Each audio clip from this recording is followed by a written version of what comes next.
Hi guys, I'm in the lab and I am putting a black slip onto half of this demo cylinder I'm making.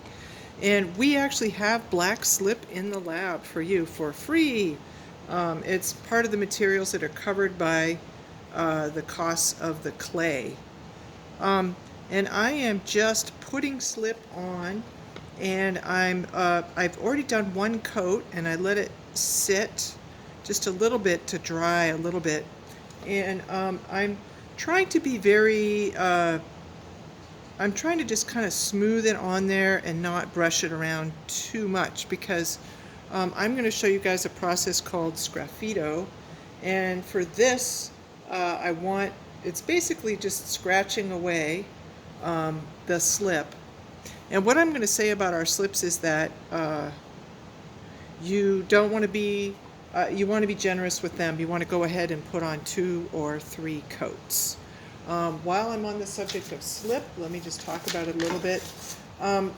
So Alexandra made this really cool test tile of our black, red, brown, and white slip. And she put 1, 2, or 3 coats on. And she's going to continue working with this tile and show you what it looks like in the high fire if you decide to do that. I'm going to suggest that if you pick a design and you're looking at the Maya cylinders like this one, they were actually a low fire and they used different materials like white slip, red slip, and black slip. You could certainly recreate a more, Maya looking piece. The trouble is that if you high fire these, and especially if you want to make it shiny, the colors are going to change quite a bit, and they may change. And anyways, I'd recommend doing a little test tile to be sure. This is an example of somebody who used white, red, brown, and black slip, and then went ahead and put the clear over it.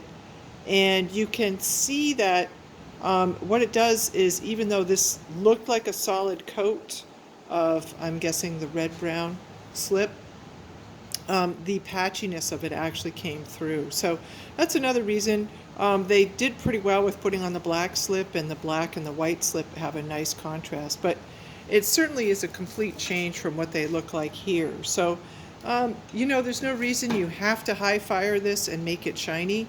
In fact, not doing that is a little bit more true to the process that the Mayans used to make their cylinders.